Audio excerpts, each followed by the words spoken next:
Trump اس حقیقت کو تسلیم کر رہے ہیں کہ چین کے پاس ایسے کارڈز موجود ہیں جو دوسروں کے پاس نہیں ہیں۔ ان میں سے ایک کارڈ ریئر ارتھ میگنٹس پر چین کی تقریباً اجارہ داری ہے، اور ایسے پرزے ہیں جو الیکٹرانکس سے لے کر فوجی ساز و سامان تک ہر چیز کے لیے لازمی ہوتے ہیں۔ اور اب جب چین نے امریکہ کو شپمنٹس دوبارہ شروع کر دی ہیں تو یہ برآمدات جون میں 353 ٹن تک پہنچ گئیں، جو مئی میں صرف 46 ٹن رہ گئی تھی، اور امریکہ کا کہنا ہے کہ یہ اب بھی صرف آدھی ہے، اور یہ سپلائی کا لیوریج چینی صدر شی کو منور کرنے کے لیے بہت زیادہ گنجائش فراہم کرتا ہے۔ چین کے پاس بھارت اور دیگر ممالک کے مقابلے میں امریکی ٹیرف سے بچنے یا بلیک میل نہ ہونے کے لیے اہم کارڈز موجود ہیں، اس لیے چین امریکی ٹیرفز کی دھمکیوں پر اپنی پوزیشن پر قائم نظر آتا ہے۔ بلومبرگ کی رپورٹ کے مطابق امریکہ کی جانب سے بھارت پر روسی تیل خریدنے پر ٹیرف عائد کرنے کے بعد امریکہ کی چین پر نئے ٹیرف عائد کرنے کی دھمکیوں پر رد عمل دیتے ہوئے چین نے کہا کہ اس کی روسی تیل کی درآمدات بالکل جائز ہے۔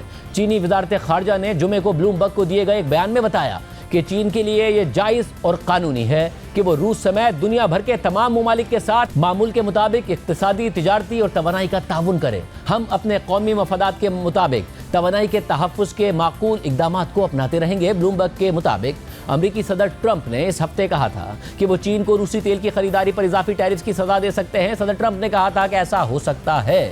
صدر ٹرمپ کا چین پر اضافی ٹیرف کا بیان ایک ایسے وقت میں سامنے آیا جب اس سے پہلے ٹرمپ کے اعلیٰ مشیر نے چینی برآمدات پر نئے ٹیرف کے امکان کو محدود کرتے ہوئے کہا تھا کہ چین پر زیادہ ٹیرفز امریکہ کے لیے نقصان دہ ہو سکتے ہیں۔ اس پوری صورتحال میں ایک بحث یہ بھی ہو رہی ہے کہ جہاں بھارت سمیت کئی ممالک صدر ٹرمپ کی شخصیت کا درست اندازہ نہیں لگا سکے، اس لیے اپنے کارڈز درست طریقے سے استعمال نہیں کر سکے، تو ایسے میں پاکستان نے کیسے ٹرمپ انتظامیہ سے اپنے تجارتی حریفوں سے بہتر معاہدہ کر لیا؟ اس حوالے سے بلومبرگ کے لیے فصیح منگی کے تجزیے کے مطابق پاکستان جو دنیا میں تنہا نظر آ رہا تھا، اس نے بظاہر امریکی صدر ٹرمپ کے ساتھ اپنے کارڈز کو درست انداز میں استعمال کیا ہے۔ سوئٹزرلینڈ، برازیل یا اپنے روایتی حریف بھارت کے برعکس پاکستان ان چند ممالک میں شامل ہے جنہوں نے زیادہ مسائل کے بغیر امریکہ کے ساتھ تجارتی معاہدہ کیا۔ پاکستان اور ٹرمپ انتظامیہ کے درمیان پہلے باضابطہ رابطے اس وقت سامنے آئے جب رواں سال بھارت اور پاکستان جنگ کے قریب پہنچ گئے تھے اور دونوں طرف سے ایک دوسرے کے خلاف میزائل اور ڈرون حملے کیے گئے تھے۔ تجزیے کے مطابق صدر ٹرمپ نے سیز فائر کا اعلان کیا جسے پاکستان نے خوش دلی سے قبول کیا، لیکن بھارت نے ٹرمپ کے اس دعوے کی تردید کر دی کہ انہوں نے یہ صلح کرائی ہے، جس کے بعد بھارت کے امریکہ سے تعلقات تیزی کے ساتھ بگڑ گئے۔ ایسے میں پاکستان کے پاس کچھ ایسے وسائل ہیں جن کی وجہ سے ٹرمپ کی دلچسپی بڑھ گئی۔ تجزیے کے مطابق پاکستان کے پاس دنیا کے سب سے بڑے غیر دریافت شدہ سونے اور تانبے کے ذخائر میں سے کچھ موجود ہیں، جس سے یہ قیاس آرائیاں شروع ہو گئیں کہ امریکہ پاکستان سے بھی یوکرین کی طرح کا معدنیات کا معاہدہ مانگ سکتا ہے، اور ٹرمپ نے پاکستان کے وسیع تیل کے ذخائر کو ترقی دینے کے لیے پاکستان کے ساتھ کام کرنے پر پوسٹ بھی کر دی۔ پھر بات آتی ہے کرپٹو کرنسی کی۔ ٹرمپ کی حمایت یافتہ ورلڈ لبرٹی فائنینشیل کے نمائندے اس وقت اسلام آباد پہنچے جب پاک بھارت کشیدگی عروج پر تھی، اور انہوں نے پاکستان کے ساتھ ڈیجیٹل کرنسی کے شعبے میں کام کرنے کا معاہدہ کر لیا۔ یہ سب کچھ پاکستان کے سب سے طاقتور شخص آرمی چیف عاصم منیر کے لیے وائٹ ہاؤس میں لنچ کی ایک سرپرائز میٹنگ پر اختتام پذیر ہوا، جس کے فوراً بعد پاکستانی حکومت نے اعلان کر دیا کہ وہ ٹرمپ کو نوبیل امن انعام کے لیے نامزد کرے گی۔ یہ امریکہ سے پاکستان کے حالیہ تعلقات میں ایک بڑی تبدیلی ہے، کیونکہ بائیڈن انتظامیہ کے ساتھ پاکستان کے بمشکل ہی کوئی اعلیٰ سطح کے رابطے تھے۔ اس کے برعکس امریکہ نے ایک طویل عرصے سے بھارت کو چین کے خلاف اہم اتحادی کے طور پر پیش کیا ہے۔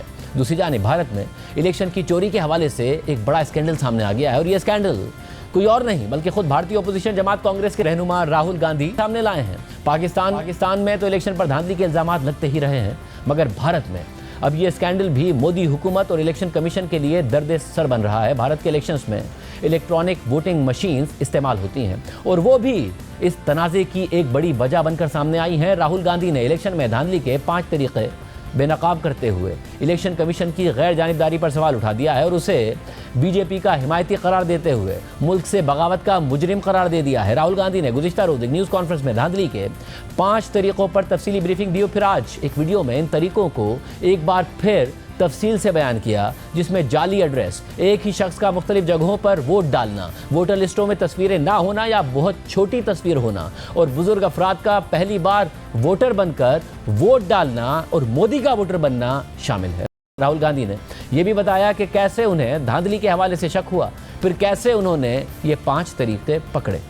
اس کے بعد راہل گاندھی نے دھاندلی اور ووٹ چوری کے 5 طریقوں کو تفصیل سے بیان کیا۔ راہل گاندھی نے بھارتی الیکشن کمیشن کو مخاطب کر کے کہا کہ یہ ملک کے خلاف بغاوت ہے، ٹائم آئے گا ہم آپ کو پکڑیں گے، آپ بچنے والے نہیں ہوں۔ بھارت میں راہل گاندھی کے ان انکشافات کے بعد سیاسی طوفان برپا ہو گیا ہے، مگر بی جے پی اور گودی میڈیا اس معاملے کو دبانے کی کوشش کر رہے ہیں، جبکہ بھارتی الیکشن کمیشن نے الٹا راہل گاندھی سے یہ مطالبہ کر دیا ہے کہ وہ اپنے ان الزامات سے متعلق حلفیہ بیان دیں، جس پر راہل گاندھی کی بہن اور کانگریس کی رہنما پرینکا گاندھی نے کہا ہے کہ اگر الیکشن کمیشن سے نادانستہ غلطی بھی ہوئی ہے تو تحقیقات کیوں نہیں کر رہے ہیں، حلفیہ بیان کیوں مانگ رہے ہیں؟ اگر آپ ٹیچر کے پاس نقل ہونے کی شکایت لے کر جائیں تو کیا ٹیچر آپ کو ہی تھپڑ مارے گا؟ ایفیڈیوٹ کیوں چاہ رہے ہیں؟ تو اتنا بڑا خلاصہ کیا ہے، اگر یہ سب ہے، مان لو اگر ان انٹینشنل غلطی ہے تو آپ اس کو انویسٹیگیٹ کریے۔ آپ ووٹر لسٹ دے کیوں نہیں رہے ہیں؟ آپ انویسٹیگیٹ کر کیوں نہیں رہے ہیں؟ اس کے بجائے آپ کہہ رہے ہیں کہ ایفیڈیوٹ سائن کر کے دو۔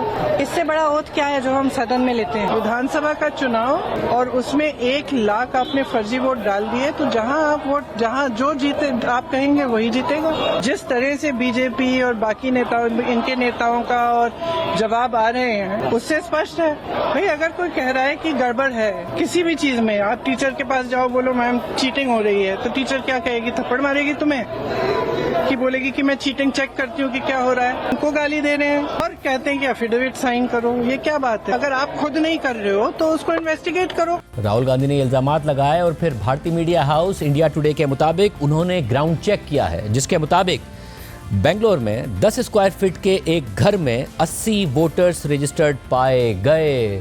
یہ الزامات نریندر مودی کے لیے مسئلہ بن رہے ہیں۔ پروگرام میں ایک بریک شامل کرتے ہیں، خطے میں ایک بہت اہم ڈیولپمنٹ ہوئی ہے، اس کی تفصیلات آپ کے سامنے رکھیں گے ایک بریک کے بعد۔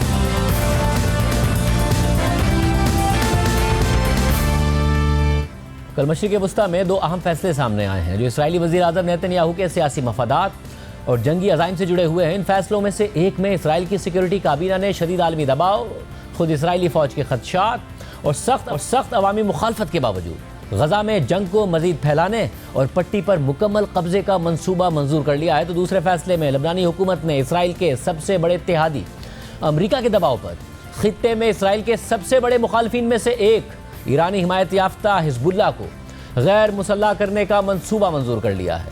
اس وقت لبنان میں حزب اللہ کے ساتھ وہ کچھ ہو رہا ہے جس کا کچھ عرصہ پہلے تک تصور بھی نہیں کیا جا سکتا تھا، کیونکہ حزب اللہ خطے میں ایرانی پراکسیز میں سب سے اہم اور مقیم رہی ہے۔ الجزیرہ کے مطابق لبنانی کابینہ نے حزب اللہ کو غیر مسلح کرنے کے لیے امریکی منصوبے کے مقاصد کی منظوری دے دی ہے۔ لبنان کے وزیر اعظم نواب سلام نے جمعرات کو اجلاس کے بعد کہا کہ کابینہ نے امریکی تجویز کے ان نکات کی منظوری دے دی ہے جن کا مقصد یہ یقینی بنانا ہے کہ ہتھیار رکھنے کا اختیار صرف ریاست کے پاس ہوگا، جبکہ اس سے پہلے لبنان کے وزیر اطلاعات نے کہا تھا کہ کابینہ نے سال کے آخر تک حزب اللہ کو غیر مسلح کرنے اور ملک میں اسرائیلی فوجی کارروائیاں ختم کرنے کے امریکی منصوبے کے نکات کی توثیق کر دی ہے، لیکن مخصوص ٹائم لائن پر بات نہیں کی گئی۔ رپورٹ کے مطابق حزب اللہ کی سیاسی کونسل کے ڈپٹی چیف محمود قماتی نے لبنانی حکومت کے فیصلے کو ذلت کی جانب مارچ کرنے اور اسرائیل اور امریکہ کے سامنے ہتھیار ڈالنے کے مترادف قرار دیتے ہوئے کہا کہ دنیا میں کوئی ریاست یا حکومت ایسی نہیں ہے جو اپنی ہی سرزمین پر مزاحمت کا مقابلہ کرے، جبکہ دشمن اب بھی زمین پر قابض ہو اور روزانہ لبنان کے خلاف جارحیت کر رہا ہو۔ انہوں نے مزید کہا کہ حزب اللہ اقوام متحدہ کے چارٹر کے تحت اسرائیل کے خلاف مزاحمت کا اپنا حق استعمال کرتی رہے گی، جو انفرادی یا اجتماعی دفاع کے فطری حق کو تسلیم کرتا ہے۔ واضح رہے کہ یہ فیصلہ اس اعلان کے 2 دن بعد ہوا ہے جس میں لبنانی کابینہ کے وزراء نے کہا تھا کہ وہ اس سال کے آخر تک لبنان میں ہتھیار رکھنے کو صرف 6 سرکاری فورسز تک محدود کرنے کا منصوبہ بنا رہے ہیں۔ اس فیصلے پر حزب اللہ کے پارلیمانی بلاک نے حکومت پر الزام لگا دیا تھا کہ وہ امریکی مطالبات تسلیم کرنے کی راہ پر چل نکلی ہے جو اسرائیل کے مفاد میں ہیں۔ 3 لبنانی سیاسی ذرائع نے رائٹرز کو بتایا کہ کل حزب اللہ کے وزراء اور ان کے شیعہ اتحادی امریکی منصوبے پر بحث کے دوران احتجاجاً کابینہ اجلاس سے واک آؤٹ کر گئے تھے۔ الجزیرہ کے مطابق اس سے پہلے بدھ کو ایک تحریری بیان میں حزب اللہ نے کہا تھا کہ لبنانی حکومت کا یہ اقدام امریکی احکامات کا نتیجہ ہے اور اس فیصلے کو وہ ایسے ہی سمجھے گی کہ جیسے اس فیصلے کا وجود ہی نہیں ہے۔ بیان میں مزید کہا گیا تھا کہ لبنانی وزیر اعظم نواب سلام کی حکومت نے اسرائیل کے خلاف مزاحمت میں لبنان کو ہتھیاروں سے محروم کرنے کا فیصلہ کر کے ایک سنگین گناہ کیا ہے۔ یہ فیصلہ مکمل طور پر اسرائیل کے مفاد میں ہے۔ لبنانی حکومت کی جانب سے حزب اللہ کو غیر مسلح کرنے کا یہ فیصلہ امریکہ کے سخت دباؤ کے بعد سامنے آیا ہے۔ منگل کو لبنانی کابینہ کے اجلاس سے پہلے امریکہ نے لبنانی حکومت کو ایک تفصیلی پروپوزل دیا تھا جس میں حزب اللہ کو غیر مسلح کرنے سمیت دیگر نکات شامل تھے۔ 4 مرحلوں پر مشتمل اس امریکی پروپوزل کی تفصیلات بھی سامنے آ گئی ہیں۔ اس حوالے سے رائٹرز کی رپورٹ کے مطابق امریکہ نے لبنانی حکومت کو ایک پروپوزل دیا ہے کہ جس کے مطابق حزب اللہ کو اس سال کے آخر تک غیر مسلح کر دیا جائے گا اور اس کے بدلے میں اسرائیل لبنان میں اپنی فوجی کارروائیاں ختم کر دے گا اور جنوبی لبنان میں 5 مقامات سے اپنی فوج واپس بلا لے گا۔ یہ منصوبہ امریکی صدر ٹرمپ کے خصوصی نمائندے ٹام براک نے پیش کیا اور اس پر جمعرات کو لبنانی کابینہ کے اجلاس میں بات کی گئی۔ اس منصوبے میں حزب اللہ کو غیر مسلح کرنے کے لیے اب تک کے سب سے تفصیلی اقدامات شامل ہیں۔ ایران کی حمایت یافتہ حزب اللہ نے پچھلے سال اسرائیل کے ساتھ تباہ کن جنگ کے بعد غیر مسلح ہونے کے مطالبات کو مسترد کر دیا تھا۔ امریکی پروپوزل کے بنیادی نکات میں حزب اللہ سمیت لبنان میں تمام غیر ریاستی مسلح گروہوں کی موجودگی کو مرحلہ وار ختم کرنا، لبنانی فوج کو اہم سرحدی اور اندرونی علاقوں میں تعینات کرنا، اسرائیل کا 5 مقامات سے انخلاء یقینی بنانا، قیدیوں کے مسائل کو مذاکرات کے ذریعے حل کرنا اور لبنان کی اسرائیل اور شام کے ساتھ سرحدوں کو مستقل طور پر متعین کرنا شامل ہے۔ رپورٹ میں مزید لکھا ہے کہ اس امریکی پروپوزل کا مقصد لبنان اور اسرائیل کے درمیان نومبر 2024 میں طے پانے والے جنگ بندی معاہدے کو مزید بڑھانا اور مستحکم کرنا ہے، جبکہ امریکی پروپوزل میں مزید کہا گیا ہے کہ اس منصوبے کی فوری ضرورت اس بات سے ظاہر ہوتی ہے کہ موجودہ جنگ بندی کی اسرائیلی خلاف ورزیوں کے بارے میں شکایات میں اضافہ ہو رہا ہے جو اس نازک صورتحال کو ختم کر سکتا ہے۔ رپورٹ کے مطابق منصوبے کے پہلے مرحلے میں لبنانی حکومت کو 15 دن کے اندر ایک حکم نامہ جاری کرنا ہوگا جس میں 31 دسمبر 2025 تک حزب اللہ کو مکمل طور پر غیر مسلح کرنے کی یقین دہانی شامل ہوگی۔ اس مرحلے پر اسرائیل کو بھی لبنان میں زمینی، فضائی اور سمندری فوجی کارروائیاں بند کرنا ہوں گی۔ اسی طرح منصوبے کے دوسرے مرحلے میں لبنان کو 60 دن کے اندر غیر مسلح کرنے کا منصوبہ نافذ کرنے کا عمل شروع کرنا ہوگا اور لبنانی حکومت کو لبنانی فوج کی تعیناتی کے ایک تفصیلی منصوبے کی منظوری دینی ہوگی تاکہ تمام اسلحہ ریاست کے اختیار میں لانے کے منصوبے کو سہارا دیا جا سکے۔ اس منصوبے میں غیر مسلح کرنے کے اہداف واضح کیے جائیں گے۔ دوسرے مرحلے کے دوران ہی اسرائیل جنوبی لبنان میں اپنے زیر قبضہ علاقوں سے انخلاء شروع کر دے گا اور اسرائیل میں قید لبنانی قیدیوں کو انٹرنیشنل ریڈ کراس کے ذریعے رہا کر دیا جائے گا۔ پھر تیسرے مرحلے میں 90 دن کے اندر اسرائیلی فوج 5 میں سے آخری 2 علاقوں سے بھی نکل جائے گی اور لبنان میں ملبہ ہٹانے اور بنیادی انفراسٹرکچر کی بحالی کے لیے فنڈنگ فراہم کی جائے گی تاکہ تعمیر نو کی تیاری کی جا سکے۔ چوتھے مرحلے میں 120 دن کے اندر حزب اللہ کے باقی ماندہ بھاری ہتھیار جن میں میزائل اور ڈرون شامل ہیں انہیں بھی ختم کر دیا جائے گا، جبکہ اسی مرحلے میں امریکہ، سعودی عرب، فرانس، قطر اور دیگر دوست ممالک ایک معاشی کانفرنس منعقد کریں گے تاکہ لبنانی معیشت کی مدد اور اس کی تعمیر نو کی جا سکے اور امریکی صدر ٹرمپ کے اس ویژن پر عمل درآمد ہو سکے کہ جس کے تحت لبنان کو دوبارہ ایک خوشحال اور قابل ملک بنایا جا سکے۔ واضح رہے کہ یہ سب کچھ ایسے وقت میں ہو رہا ہے کہ جب خدشات بڑھ رہے ہیں کہ اسرائیل لبنان پر اپنے حملے تیز کر سکتا ہے، حالانکہ وہ پہلے ہی حزب اللہ کے ساتھ گزشتہ سال نومبر میں طے پانے والی جنگ بندی کی روزانہ کی بنیاد پر خلاف ورزی کر رہا ہے۔ لبنانی حکومت کا یہ ایک ایسا فیصلہ ہے جو 2 سال پہلے سوچا بھی نہیں جا سکتا تھا، کیونکہ چند سال پہلے تک حزب اللہ کو مشرق وسطی میں ایران کی حمایت یافتہ سب سے طاقتور عسکری تنظیموں میں شمار کیا جاتا تھا۔ اسے نہ صرف لبنان میں سیاسی اثر و رسوخ حاصل تھا بلکہ اس کی عسکری طاقت بھی پورے خطے میں محسوس کی جاتی تھی اور اسرائیل اسے ہمیشہ سے ہی اپنی سلامتی کے لیے ایک بڑا خطرہ قرار دیتا تھا۔ مگر اکتوبر 2023 میں حماس کی جانب سے اسرائیل پر بڑے حملے کے بعد اسرائیل نے جہاں غزہ میں بھرپور فوجی کارروائیوں کا آغاز کر دیا، وہیں اس نے خطے میں موجود دیگر مسلح گروہوں اور ایران کے حمایت یافتہ اتحادیوں کو بھی نشانہ بنانا شروع کر دیا۔ ان کارروائیوں کے دوران اسرائیل نے صرف غزہ تک محدود رہنے کے بجائے شام، عراق، یمن اور خصوصاً لبنان میں موجود ایرانی حمایت یافتہ گروہوں کو نشانہ بنایا۔ ان حملوں میں سب سے شدید اور تباہ کن حملے گزشتہ سال ستمبر میں لبنان میں حزب اللہ کے خلاف کیے گئے۔ اسرائیل نے پہلے خفیہ آپریشن کے ذریعے حزب اللہ کا مواصلاتی نیٹ ورک اور انفراسٹرکچر تباہ کر دیا اور حزب اللہ کے زیر استعمال پیجرز اور واکی ٹاکیز میں دھماکے کیے، جس سے حزب اللہ کو شدید دھچکا لگا۔ اس کے بعد اسرائیل نے حزب اللہ کے سینئر کمانڈرز کو ٹارگٹ کیا اور تقریباً 4 دہائیوں تک حزب اللہ کے سربراہ رہنے والے حسن نصر اللہ سمیت گروپ کی تقریباً تمام اعلیٰ قیادت کو مار ڈالا۔ اس کے بعد اسرائیلی فورسز نے لبنان کے اندر اپنی فوج داخل کر دی اور حزب اللہ کے خلاف بڑے پیمانے پر زمینی کارروائیاں شروع کر دی، جن میں اسرائیلی فوج نے حزب اللہ کے جنگجوؤں سمیت ہزاروں افراد کو قتل کر دیا، جبکہ لاکھوں لبنانی ان حملوں کی وجہ سے بے گھر ہو گئے۔ مگر پھر نومبر 2024 میں امریکہ اور فرانس کی ثالثی میں اسرائیل اور لبنانی حکومت کے درمیان سیز فائر کا معاہدہ طے پا گیا، جس پر حزب اللہ نے بھی اتفاق کر لیا، مگر اسرائیل کئی بار اس سیز فائر کی خلاف ورزی کر چکا ہے، جبکہ BBC کے مطابق اس سیز فائر معاہدے میں یہ بات واضح طور پر شامل ہے کہ لبنانی حکومت حزب اللہ اور لبنان کی سرزمین پر موجود تمام مسلح گروہوں کو اسرائیل کے خلاف کسی بھی قسم کی کارروائی سے روکے گی، مگر حزب اللہ اس سے اتفاق نہیں کرتی۔ ہم ایک بریک شامل کرتے ہیں، ایک اور اہم ڈیولپمنٹ ہے، اس کی تفصیلات بھی آپ کو سامنے رکھیں۔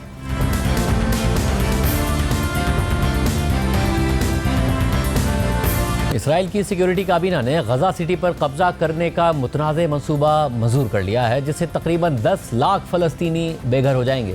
اس فیصلے پر اسرائیل کے اہم مغربی اتحادیوں کا سخت رد عمل سامنے آیا ہے، جبکہ فیصلے کے خلاف اسرائیل میں احتجاجی مظاہرے بھی ہو رہے ہیں۔ کل رات کو اسرائیل کی سیکیورٹی کابینہ کے اجلاس کے بعد اسرائیلی وزیر اعظم کے ایکس اکاؤنٹ پر جاری بیان میں کہا گیا ہے کہ اسرائیل کی سیکیورٹی کابینہ نے وزیر اعظم نیتن یاہو کی حماس کو شکست دینے کی تجویز کی منظوری دے دی ہے۔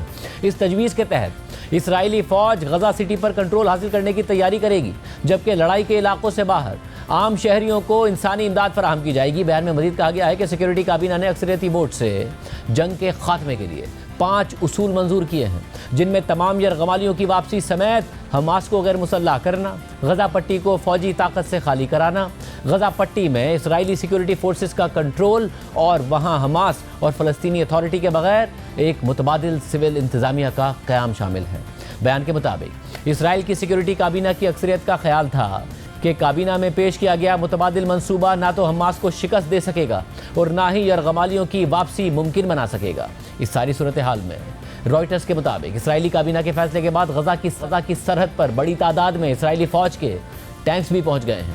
واضح رہے کہ اسرائیلی حکومت نے تاحال اس منصوبے کی تفصیلات نہیں بتائی ہیں، تاہم کل اس اجلاس سے پہلے اسرائیلی میڈیا میں اس حوالے سے کچھ چیزیں سامنے آئی تھیں، جن کے مطابق غزہ پر مکمل قبضے کا یہ مرحلہ وار منصوبہ تقریباً 5 ماہ میں مکمل ہوگا اور اس سے تقریباً 10 لاکھ فلسطینی بے گھر ہو جائیں گے، جو کہ غزہ کی کل آبادی کا آدھا حصہ ہے۔ کل ہونے والے اس کابینہ اجلاس سے پہلے اسرائیلی وزیر اعظم نیتن یاہو نے امریکی چینل فاکس نیوز سے بات کرتے ہوئے کہا تھا کہ وہ غزہ پر قبضہ کر کے اسے عرب فورسز کے حوالے کر دیں گے، جو وہاں حماس کے بغیر ایک سویلین حکومت قائم کریں گے۔ اسرائیلی میڈیا کے مطابق اسرائیلی فوج کے سربراہ کو اس منصوبے پر تحفظات ہیں، جس کی وجہ سے وہ شروع سے ہی اس کی مخالفت کر رہے ہیں، جبکہ فیصلے کے خلاف اسرائیل بھر میں عوام سڑکوں پر نکل آئی اور غزہ میں موجود 50 یرغمالیوں میں سے بعض کے اہل خانہ نے متعدد احتجاجی مظاہرے کیے اور حکومت سے مطالبہ کیا کہ اس منصوبے کو ترک کر دیا جائے، کیونکہ اس کی وجہ سے نہ صرف غزہ میں جاری یہ جنگ مزید طویل ہو جائے گی، بلکہ اس سے یرغمالیوں کی جان کو بھی خطرہ ہے۔ اور جس وقت اسرائیلی کابینہ کا اجلاس جاری تھا، اس وقت اسرائیلی مظاہرین کی ایک بڑی تعداد نے وزیر اعظم نیتن یاہو کے دفتر کے باہر خود کو زنجیروں سے باندھ کر احتجاج بھی کیا تھا۔ حماس نے اسرائیل کے اس فیصلے پر خبردار کرتے ہوئے کہا ہے کہ اس فیصلے کا مطلب غزہ میں قید یرغمالیوں کو قتل ہے، جبکہ سعودی عرب، چین اور ترکی سمیت اسرائیل کے اہم مغربی اتحادیوں نے اسرائیلی حکومت کے اس فیصلے کی سخت مذمت کی ہے۔ الجزیرہ کے مطابق برطانیہ کے وزیر اعظم کیئر سٹارمر نے غزہ میں اسرائیلی فوجی کارروائیوں کو بڑھانے کے فیصلے پر کہا ہے کہ اسرائیلی حکومت کا غزہ میں جارحانہ کارروائی کو مزید تیز کرنے کا فیصلہ غلط ہے اور ہم فوری طور پر اس پر نظر ثانی کی اپیل کرتے ہیں۔ کیئر سٹارمر نے مزید کہا کہ یہ اقدام نہ تو اس تنازع کو ختم کرنے میں مدد دے گا اور نہ ہی یرغمالیوں کی رہائی کو ممکن بنائے گا، اس سے صرف مزید خون خرابہ ہوگا۔ اسی طرح جرمن چانسلر فریڈرک مرز نے کہا ہے کہ جرمنی اس فیصلے پر تا حکم ثانی اسرائیل کو ایسا کوئی فوجی ساز و سامان برآمد کرنے کی اجازت نہیں دے گا جو غزہ میں استعمال ہو سکتا ہو۔ جرمن چانسلر نے مزید کہا کہ غزہ میں اسرائیلی کابینہ کی جانب سے منظور کی گئی مزید سخت فوجی کارروائی سے جرمن حکومت کے لیے یہ سمجھنا مشکل ہوتا جا رہا ہے کہ یہ اہداف کیسے حاصل ہوں گے۔ اس کے علاوہ Netherlands, Finland, Australia, Belgium, Spain اور یورپی یونین نے بھی اسرائیل کے اس فیصلے کی سخت مذمت کی ہے، جبکہ وزیر اعظم شہباز شریف نے اسرائیل کے اس فیصلے پر رد عمل دیتے ہوئے اپنے ایک پوسٹ میں لکھا ہے کہ ہم اسرائیلی کابینہ کی جانب سے غزہ سٹی پر غیر قانونی اور ناجائز قبضے کے منصوبے کی منظوری کی سخت مذمت کرتے ہیں۔ یہ اقدام فلسطینی عوام کے خلاف پہلے سے جاری تباہ کن جنگ میں ایک خطرناک اضافہ ہے۔ فوجی کارروائیوں کی یہ توسیع موجودہ انسانی بحران کو مزید سنگین بنا دے گی اور خطے میں امن کے کسی بھی امکان کو ختم کر دے گی۔ ہمیں اس سانحے کی بنیادی وجہ کو نظر انداز نہیں کرنا چاہیے، جو کہ فلسطینی سرزمین پر اسرائیل کا طویل اور غیر قانونی قبضہ ہے، اور جب تک یہ قبضہ جاری رہے گا امن قائم نہیں ہو سکتا۔ شہباز شریف کی پوسٹ میں مزید لکھا ہے کہ پاکستان فلسطینی عوام کے جائز حقوق بشمول ان کے حق خود ارادیت اور ایک آزاد و خود مختار فلسطینی ریاست کے قیام کے لیے اپنی غیر متزلزل حمایت کا اعادہ کرتا ہے، جس کا دارالحکومت القدس شریف ہو، جیسا کہ متعلقہ اقوام متحدہ اور OIC قراردادوں میں بیان کیا گیا ہے۔ وزیر اعظم شہباز شریف نے مزید لکھا ہے کہ ہم بین الاقوامی برادری سے مطالبہ کرتے ہیں کہ وہ فوری طور پر مداخلت کرے، اسرائیل کی بلا جواز جارحیت کو روکے، بے گناہ شہریوں کے تحفظ کو یقینی بنائے اور غزہ کے عوام تک نہایت ضروری انسانی امداد کی فراہمی کو ممکن بنائے۔ واضح ہے کہ اسرائیل پہلے سے ہی غزہ کے 3/4 سے زائد حصے پر قابض ہے اور اب وہ بچے ہوئے حصے کو بھی قبضے میں لینے کی تیاریاں کر رہا ہے، اور تقریباً 2 سال سے جاری اس جنگ میں اسرائیلی فورسز نے غزہ کو مکمل طور پر ملبے کے ڈھیر میں تبدیل کر دیا ہے۔ برطانوی چینل ITV نیوز میں گزشتہ ہفتے غزہ میں ایئر ڈراپس کے دوران غزہ کے فضائی مناظر دکھائے تھے، جو ITV نیوز کی انٹرنیشنل ایڈیٹر ایما مرفی نے اس طیارے سے فلمائے تھے جو غزہ میں امدادی سامان گرا رہا تھا۔ ان مناظر میں دیکھا جا سکتا ہے کہ اسرائیل نے غزہ کے بڑے حصے کو ملبے کے ڈھیر میں تبدیل کر دیا ہے۔ Building by building, Gaza is being erased. عمارت در عمارت غزہ کو مٹایا جا رہا ہے۔ ٹوٹے ہوئے ڈھانچوں جیسے شہر جو جنگ کی نظر ہو چکے ہوں، زندگی اور زندوں کے قبرستان، وہ گلیاں، گھر اور کافی ہاؤسز جو کبھی آباد تھے اب مٹی میں دفن ہو چکے ہیں۔ اس جگہ کی روح اور یہاں رہنے والوں کی روحیں ملبے اور مٹی میں دفن ہو چکی ہیں۔ Dust. Israel bans foreign. اسرائیل نے غیر ملکی صحافیوں کے غزہ میں داخلے پر پابندی لگا رکھی ہے۔ 15,000 فٹ کی بلندی سے نیچے جھانکنا ہی ایک واحد ذریعہ ہے کہ جس سے ہم اپنی آنکھوں سے دیکھ سکیں کہ یہاں اسرائیل کے جنگ نے کیا باقی چھوڑا ہے۔ جب ہم پچھلے ہفتے امداد گرانے والی ایک پرواز میں تھے تو ہمیں بتایا گیا کہ اسرائیل نہیں چاہتا کہ ان فضائی مناظر کو فلمایا جائے یا نشر کیا جائے۔ یہ امداد ان لوگوں کے لیے گرائی جا رہی ہے جو اس جہنم میں زندہ رہنے کی کوشش کر رہے ہیں۔ This was Gaza before the bombs started falling. یہ غزہ تھا اس وقت کا جب یہاں بم نہیں گر رہے تھے، ایک جیتا جاگتا شہر جہاں لوگ نارمل زندگی بسر کرتے تھے۔ اب اس نارمل زندگی کا کوئی نشان باقی نہیں۔ This is the new normality for the یہ اب اس خاندان اور دوسرے خاندانوں کی نئی نارمل زندگی ہے۔ ادے اور محمد دونوں کو شدید غذائی قلت کے ساتھ ساتھ ایک اعصابی بیماری بھی لاحق ہے۔ انہیں مخصوص دودھ اور دوا کی ضرورت ہے جن کے بغیر ان کی زندگیاں آہستہ آہستہ بجھ رہی ہیں۔ This child Uday. یہ بچہ ادے 4 سال کا ہے اور اس کا وزن صرف 4 کلو سے کچھ زیادہ ہے، جبکہ محمد 3 سال کا ہے اور اس کا وزن صرف 5 کلو ہے۔ میں دنیا سے اپیل کرتی ہوں کہ میرے بچوں کے علاج میں مدد کرے یا کم سے کم انہیں دودھ اور ڈائپرز ہی مل جائیں۔ This is one of the explosions which destroyed Gaza. یہ ان دھماکوں میں سے ایک دھماکہ ہے جس نے غزہ کو تباہ کر دیا۔ اس دھماکے میں غزہ کے واحد کینسر اسپتال ترک فلسطین فرینڈشپ اسپتال کو نشانہ بنایا گیا۔ اب اس کا یہ حال باقی رہ گیا ہے۔ یہ ایک اولڈ ایج ہوم تھا، اب ہم یہ نہیں بتا سکتے کہ وہاں رہنے والوں کا کیا انجام ہوا۔ یہ ایک پرائمری اینڈ سیکنڈری اسکول تھا، ہم نہیں جانتے کہ اس کے طلباء کا کیا بنا۔ باقی جو ملبہ ہے وہ زیادہ تر لوگوں کے گھر تھے، ہم نہیں جانتے کہ یہاں رہنے والے بچ گئے یا وہ بھی غزہ میں مرنے والے 60,000 افراد میں شامل ہیں۔ بین الاقوامی قانون کے مطابق اسکولوں، اسپتالوں اور دیگر شہری عمارات کو نشانہ بنانا جنگی جرم ہے۔ جو لوگ فلسطینیوں اور غزہ کو زندہ رکھنے کی کوشش کر رہے ہیں اب وہ خود بھی بے بسی کی حالت میں ہیں۔ جب ہم کسی مخصوص علاقے میں امداد پہنچانے میں کامیاب ہو جاتے ہیں تو وہاں موجود لوگوں کی نظریں ہمارا استقبال کرتی ہیں، جیسے وہ نظریں کہہ رہی ہوں کہ ہماری باری کب آئے گی۔ ہر کوئی بھوکا ہے، ہر کوئی محتاج ہے اور ہر کسی کو ایسا لگتا ہے کہ ان کی زندگی کا دار و مدار ہم پر ہے۔ تباہی کا یہ منظر کسی اور دنیا کا لگتا ہے، مگر حقیقت میں یہ سب اسی دنیا میں ہو رہا ہے، اور جو کچھ یہاں ہو رہا ہے وہ شاید انسانیت کی تاریخ کے ایک تاریک ترین دور کی پہچان بن جائے گا۔